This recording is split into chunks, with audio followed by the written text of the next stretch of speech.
Gojo Satoru might be the most overpowered character in modern anime. People throw that word around a lot, but with Gojo, it's just accurate. To really understand why, you have to understand a little about the world he lives in. In Jujutsu Kaisen, sorcerers fight using cursed energy, a power that flows out of human emotion, mostly the negative kind, fear and anger and regret. Most sorcerers inherit a single technique passed down through their bloodline, plus a limited pool of energy to fuel it, and they spend years mastering that one trick. Gojo breaks that entire model in about 5 different ways. So let's go through every piece of his power and see exactly why nobody in this series can beat him. It starts with his eyes. The 6 eyes. This is a rare, almost mythical trait that appears maybe once every few hundred years. A person born with both the 6 eyes and the Limitless technique together hadn't existed in over 400 years, until Gojo came along. On the surface, the 6 eyes give him perfect perception. He can see cursed energy in microscopic detail, reading its flow around him like text on a page.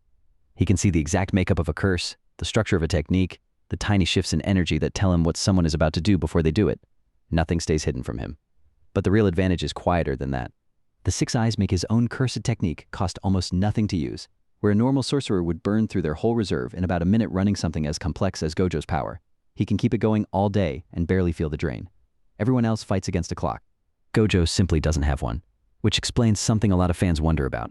Why does he always cover his eyes? The blindfold and later the dark glasses aren't a fashion choice. The 6 eyes take in so much information, constantly, every waking second, that leaving them open is genuinely exhausting. Covering them cuts down the flood of input, lets him relax, and lets him get through a normal day without his brain working overtime. So when Gojo takes the blindfold off, that's his signal that he's finished holding back. The moment the cloth comes off, someone is usually about to have a very bad day.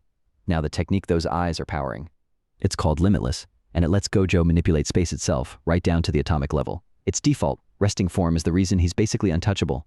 And it's called Infinity. When anything tries to reach Gojo, a fist, a blade, a bullet, Infinity multiplies the space in between. The gap gets cut in half, then in half again, then again, forever. The closer you get, the slower you move, and you never actually arrive. A punch slows to nothing and freezes an inch from his face. It's a 2,000-year-old math paradox turned into an invisible barrier, and the important detail is that it's always on. He doesn't have to activate it or concentrate on it. It runs in the background of his existence, every second, whether he's fighting or buying snacks. To land a single clean hit on Gojo, you'd have to find a way around the basic rules of distance itself, and almost nobody in the series can. Infinity is only the neutral setting though. Gojo can push it in 2 directions. The first is Curse Technique Lapse, which everyone just calls blue. Blue creates a point of convergence, a single spot where space collapses inward and pulls everything toward it. In plain terms, he makes a small black hole in the palm of his hand and drags everything nearby into one crushing point. Enemies, rubble, whole sections of the street. He can throw it. He can use it to yank a curse in close. And he can even use it on his own body to pull himself forward and move at incredible speed. It works as an attack, a trap, and a movement tool all at once. The opposite is Cursed Technique Reversal, called Red. To make Red, Gojo reverses the flow of his own cursed energy, which is an extremely difficult thing that most sorcerers can never do, and instead of pulling things toward a point, it violently pushes them away. It's a burst of divergent force strong enough to flatten a building and send anything in front of it flying backward. Blue pulls in, Red blasts out. 2 ends of the same technique. And then there's what happens when he combines them. Gojo can take blue and red and force them together. Convergence and divergence. 2 opposite forces slammed into the same point. At the same moment, something that should not physically be able to exist. What that creates is called hollow purple. Purple erases whatever's in its path. It forms an imaginary mass that rolls forward and deletes everything in a straight line in front of it. Buildings, curses, the ground itself, gone like they were never there. During the Shibuya incident, he cleared out an entire crowd of enemies with one purple, carving a clean empty lane straight through the chaos. It's the most destructive thing in his whole arsenal, and there's essentially no blocking it. As overwhelming as all of that already is, it still isn't his strongest card. That would be his domain expansion, called Unlimited Void. A domain expansion is the highest form of jujutsu there is, a technique that manifests your inner world as a sealed space where your abilities become nearly impossible to escape. Most domains win by trapping you with a guaranteed attack that cannot miss. Gojo's domain doesn't attack you at all. The instant you're pulled inside Unlimited Void, your brain is flooded with infinite information. Every possible piece of knowledge in existence poured into your mind all at once, without end. You take in so much that your mind cannot process any of it, so your body simply stops. You can't move. You can't think. You can't even decide to blink.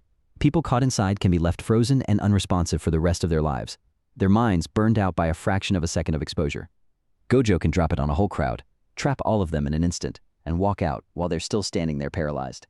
It wins the fight without laying a finger on anyone. On top of everything else, he can also heal. Using that same reversed curse technique that powers Red, Gojo can generate positive energy and use it to repair his own body. He's healed grievous wounds with it, and he even learned to apply it to his own brain. which is exactly what lets him use his own domain again and again without frying his mind the way his victims' minds get fried. He can turn his healing inward and, in practical terms, refuse to die. So put the whole picture together. An untouchable barrier that's always on, a black hole in one hand, and a cannon in the other, an attack that erases reality in a straight line, a domain that freezes minds forever, and the healing to survive nearly anything that somehow slips through. It got to the point where the villains of the story reached an uncomfortable conclusion. They couldn't kill Gojo. There was no reliable way to actually beat him in a straight fight. So they stopped trying to. Instead, they built an entire elaborate plan around one goal, sealing him away inside a special prison and getting him off the board so their real schemes could finally begin. The strongest sorcerer alive was such a problem that the only workable answer his enemies had was to remove him from the game completely. That's also why his birth mattered so much.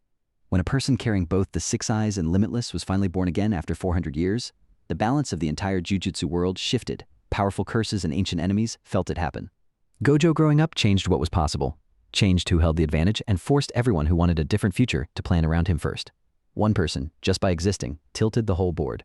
So when Gojo finally takes off the blindfold, stops holding back, and says, "Throughout heaven and earth, I alone am the honored one," he means it completely literally. He has looked at everything he can do, and everyone he's up against, and drawn the only honest conclusion available.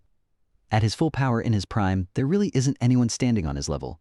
And that is exactly what makes his story so gripping, because the only way to tell a story about a character this strong is to ask what on earth it would actually take to bring him down. Follow and comment for more anime lore.